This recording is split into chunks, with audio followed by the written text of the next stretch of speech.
ажиллаж шít. Гэрэлтэй. За. Мархан яралтай мэдээ. Би тусгаарлагдсан. Карантинлэгдсэн гэх юм уу? Одоо та хэдий харж байгаачлан биш аль өөр газар байна. Тэгээд месмеризмын цогтой мөнхөш битгаар нэг ажил хэргийн юм хийгээд байжсэн. Тэгээд дээрэс нь нэмэгдээ дахиад нэг ирсэн байхгүй. Тэгсэн чинь оройн нь тэр хүнээс ковид илрээд харамсалтай мэдээ. Тэгээд битгаар руу явах гэдэг нөгөө нэг ковид дүнтэй хамт байсан гэд шууд эмнэлгээс ирээд карантинсан. Өчигдөр шөнө ирсэн. Тэгээд ковидын шинжилгээ ямар ч байсан өгсөн байгаа. 2 удаа өгсөн байгаа. Хариу нарай одоо гараагүй байна. Тэгээд 14 хоног энд ямар ч байсан байх юм бэлээ. Хариу нь сөрөг гарсан ч гэсэн энд байх юм бэлээ. Тэгэхээр би гэртээ харж компьютер дээр бичлэг хийж чадахгүй гэсэн үг. Тэгээд чадах ятгаар энд байгаа камер юмудаараа бичлэг хий гэж бодож байна. Тэгээд энэ бол миний энэ дээр хийж байгаа анхны бичлэг. Та хэд нөхцөл байдал ямар байгааг ойлгосон байх гэж найдаж байна. Ажиллаж байна. Бэн. Өнгөрсөн бичлэгээр нэг цуврал эхлүүлэнгээ алдсан штэ. Алдсан ч гэжтэй. Эхлүүлсэн штэ. Тэгээд нэрийг олохгүйсэн штэ. Тэгээд комментээр та хэд ингээд коммент хийгээд тэнчнээс ингээд нэр олъё гэсэн штэ.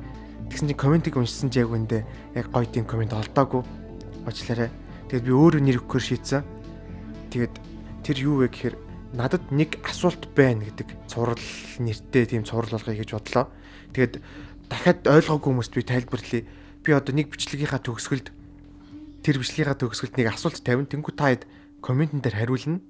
Сонирхолтой хариултуудыг би дараагийн бичлэг дээр оруулаад тэрэн дээр хариулт үзүүлнэ. Тим журмаар явах тийм бичлэг цуврал байгаа.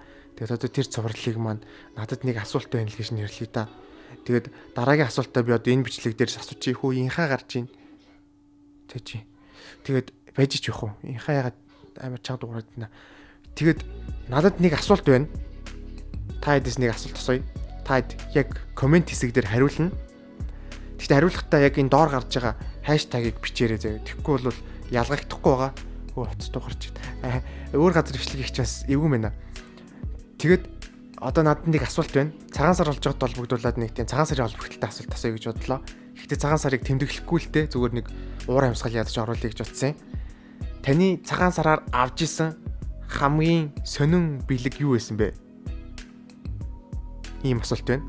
Та хэд хариулахын тулд яг энэ бичлэгний доор коммент хэсэг дээр хамгийн богинохноор сонирхолтой гэж утсан хариултаа үлдээгээрэй. Тэгээд хойно нь яг энэ доор гарч байгаа хаштагийг бас бичих хэрэгтэй. Тэгэхгүй бол тооцохгүй.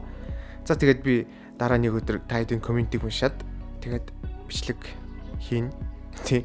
За тэгээд нэг иймэрхүү бичлэг байна энэ удаагийнх.